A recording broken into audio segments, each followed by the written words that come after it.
So I wanted to highlight something that Russell and Nelson said in General Conference. So for those that are looking from an outside perspective, this is like the Mormon Church. They call themselves the Church of Jesus Christ of Latter-day Saints.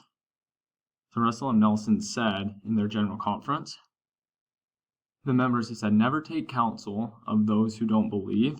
Seek guidance from the voices you can trust, from prophets, seers, and revelators, from the whisperings of the Holy Ghost.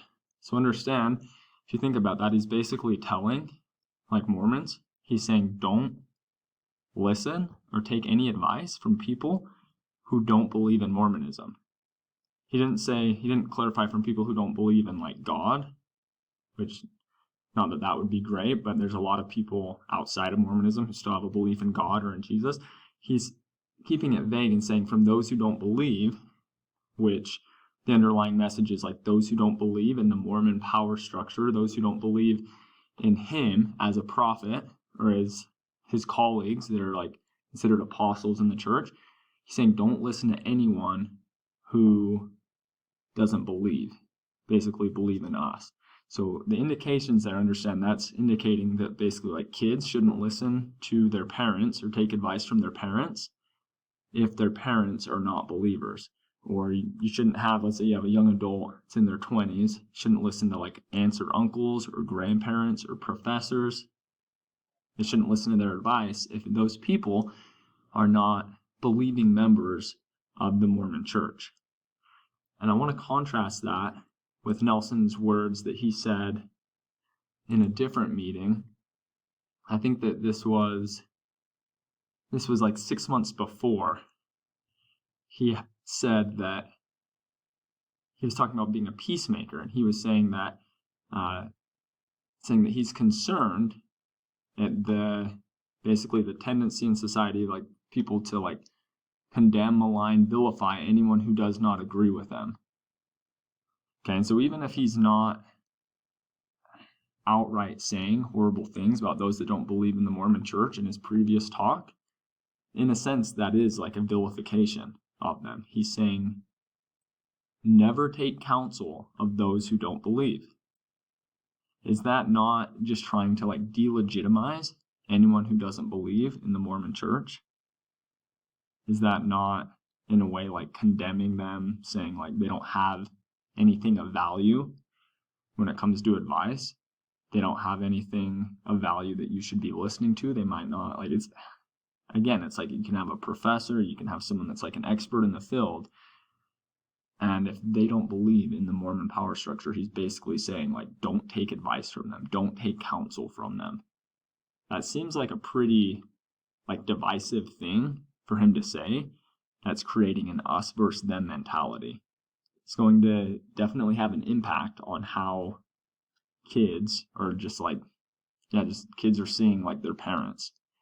You can have young adults that don't respect their parents at the same level and don't want to listen to their parents' advice if their parents don't believe in like the power structure of Mormonism, if they don't believe that the leaders have special power and speak for God.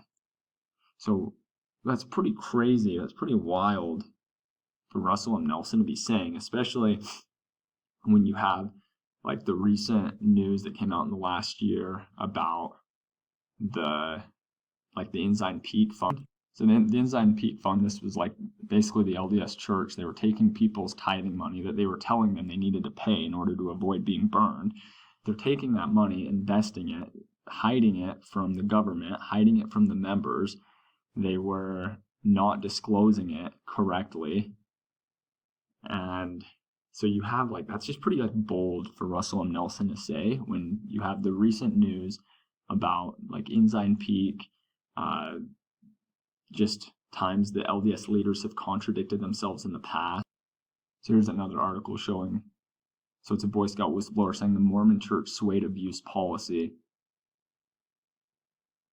And so you have the idea that like the church was trying to cover up abuse. They were trying to, like in Idaho, for example, they had laws where the statute of limitation ran out within 5 years of like abuse, and there were people trying to get it changed, and the LDS Church was fighting for that to change.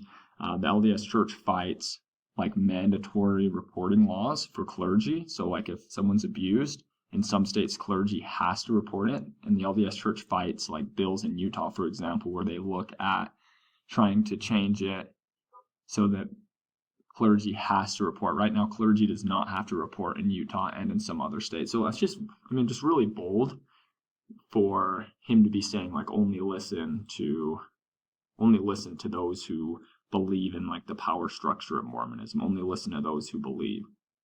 But a lot of the people that know the stuff that I just pointed out about abuse with the Scouts and the Security and Exchange Commission going after the Ensign Peak advisors, a lot of people that know that, they already don't believe. So really, this is a message for those that really believe that aren't looking at that outside information in the first place. But definitely a divisive thing for him to say, not very like peaceful thing for him to promote.